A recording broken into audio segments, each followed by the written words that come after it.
بەرپرسێ بە تۆڵێ تۆ بە قسەی ئێمە ناکەی، بەڵام تۆ پێڵیت ئێمە دادوەرین ئەبێ ئێوە بە قسەی ئێمە بکەن. ڕاست ئەوە چۆن بوو بێ زەحمەت؟ وڵاوە ینی هەر شتێکی عەرەزی بوو زیاتر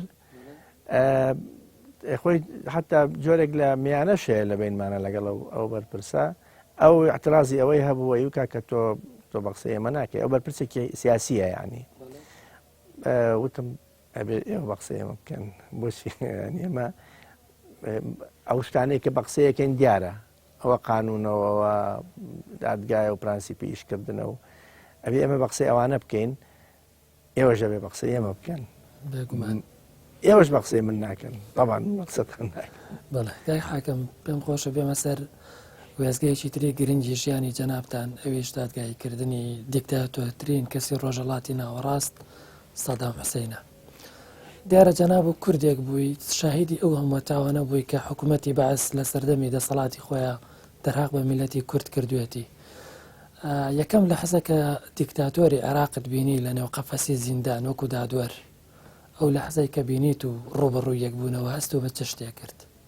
وڵی اعتیادی وەرم گرت ڕاستی وەکو تاوانبارێکی ئاسایی وەکو ئاسایی، چونکە لە حقیقەتە قەناعەتم وایە من ئەو مەبدەئێکی دەستوری هەیەوە لە قانونی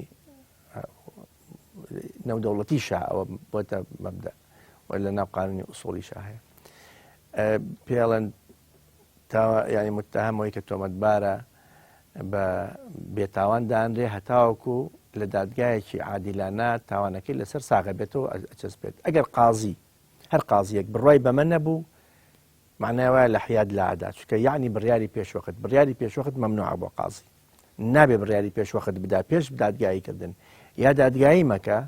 ئەگەر قەناعەت وایە ئەمە وایە مەچۆرە پرۆسی دادگایەکەوە، ئەگەر قەناعەتیشت وایە کە قانون و دەستور و مەبادیئی نێودەوڵەتیش بۆ مەسەلەی مافی متتەهەم و مافی مرۆڤ جێبەجێیەکەی ئەبێ هەمووی وەکو یەک وەربگری، نابێت تەجزیە بکەیت جا هەر کەسێک بێت با سەدام حوسێنیش بێت.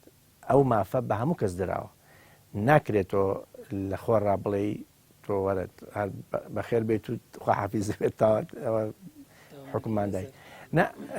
من قەناعەتم وابوو طبعا محکمەی خصوصیەتێکی زۆری هەبوو لە ڕاستیە یعنی مراعاتی زۆر ظروفی تیا باید بکرێت و لە جوێکی سیاسی و مەشحون و لە یعنی ئاژاوەیەکی زۆر لە ناو عێراقا هەبوو ئەوە ئینە. بەڵام تۆ دەبێت لە هەموو ئەم بابەتانە هەر تەرازوەکەی بەدەستت و بێلایەنەکەی دەستت ئەبێ بێلایەنەکە لە دەست نەدەی، ئەوە زۆر گرنگە.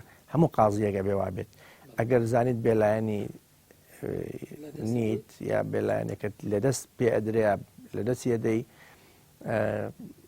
عەدالەت و قانون ئەواڵێت ئەڵێت تۆ ئیتر صفەتت ئەهلیەتت نامێنێ بۆ شتێ بۆ ئەو دادگاییکردنە. لە کاتی دادگایکردنی سەدام بۆ نمونە محکمەی ئەو محکمەیە قسەی خۆ لەبیر نەچێ، مەسەلەن محکمەی کاتی خۆی محکمەی عسکەری زمانی ئەو حکوومەتی جمهوری کە هی حکوومەتی مەلەکی کرد، ئەو محاکەمەکردنە هەر وەختی ئاوا سەیری محکەمەکەکەیت دەبینی هیچ پرانسیپێکی قانون و عەدالەت و بێلایەنیتیان نییە. حاکمەکە بە ئاشکرا ڕێیە دات دەیعام قسەی ناشرین نەکات. تایبەتی لە قەزیەی من تەرکیزم لەسەر کردووە کە تەمام شتێکیشی لەسەر بنووسم سەعید قەزاز. ئەمە ئەم سەقافەتی غەڵەتەی ناو دادگا ئەوە ئەنیوەت و کەلتورێکی لێنەیە باشە.